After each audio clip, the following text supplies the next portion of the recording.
everyone, this is Bridget, and today we're going to be learning a little bit about clicker training with my very good friend Bucky.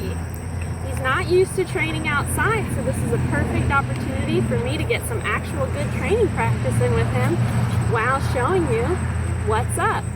So the first thing we're going to do is talk about charging your clicker, which is what you'll have to do if you've never clicker trained before. And this is where we just teach people, well, not people, animals. We teach the animal that the clicker sound means a treat is coming. If your cat has ever run into the kitchen when the can opener has been running, you've already charged your can opener sound. And now we're going to charge the clicker by just having some treats ready in our hands.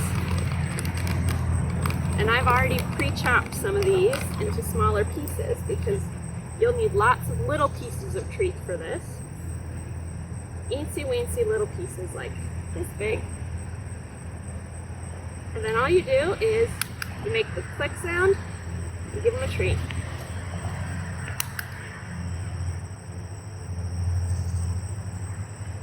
And we're teaching them.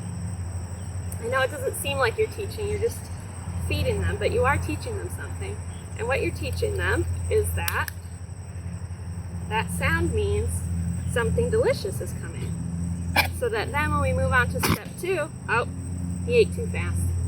So that then when we move on to step 2, which is to ask them to do something and then tell them when they did a good job at it, they know that this sound means they did it right and a treat is on the way. It buys us a little bit of extra time to get that treat out of the bag because we can click a lot faster than we can toss a treat.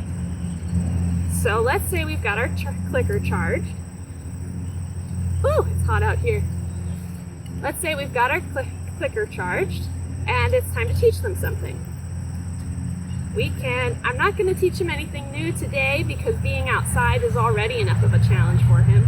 You want to make sure when you're training your animal that you don't ask too much from them. So ask them for one new behavior at a time, or if you're taking them somewhere new that might be distracting for them, only do old behaviors until they have gotten a little more used to this new environment. So that's what we're going to do today, is we're going to see which of his tricks he already knows he can figure out how to do when he's outside and all he really wants to do is go chase whoever's mowing their lawn right now. So let's see, Bucky. One behavior we have taught him is touch, which is to ask him to put his nose on our 2 fingers. I super recommend this to anyone with an animal. It's a great way to help move them around in the house or to give them a really easy success. So let's see, Bucky, can you touch? See, right now he is so distracted he doesn't want to, and that's fine. He's still learning. And that's an important part of what you're doing when you're training, is to make sure that you don't ask too much or get mad if they can't do it. That means you might be asking too much of them. So we're going to try something else since he is a little too distracted for that one.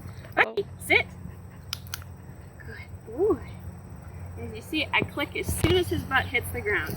And now we'll kind of walk him around a little bit to get him back on his feet and go, Bucky, sit. Good boy.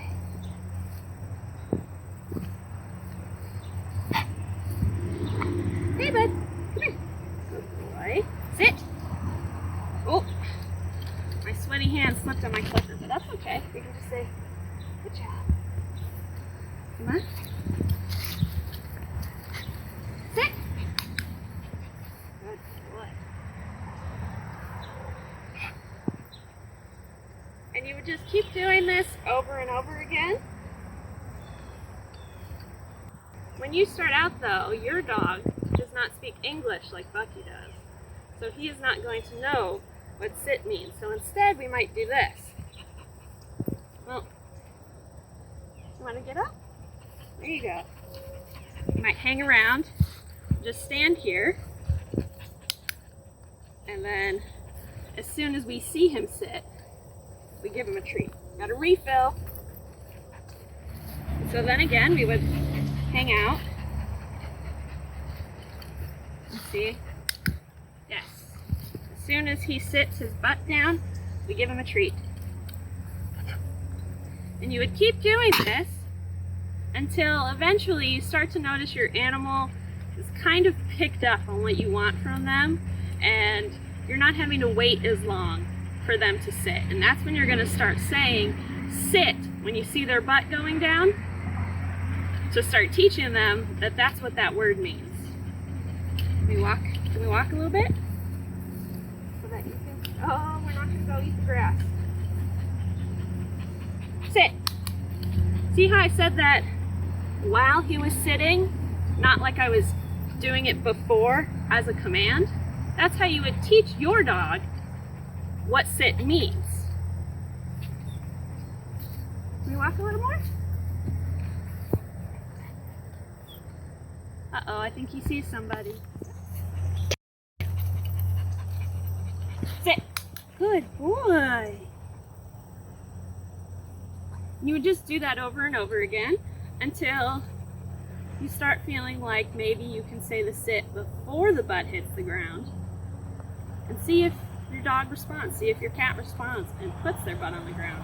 And in that case, on that first success, you might want to give them a real big reward. Give them some extra treats, talk, you know, in your cutesy baby voice that you have for your pet. Give them lots of pets. You want to give them kind of a party for getting it right. Come here. Sit. Yes, good boy.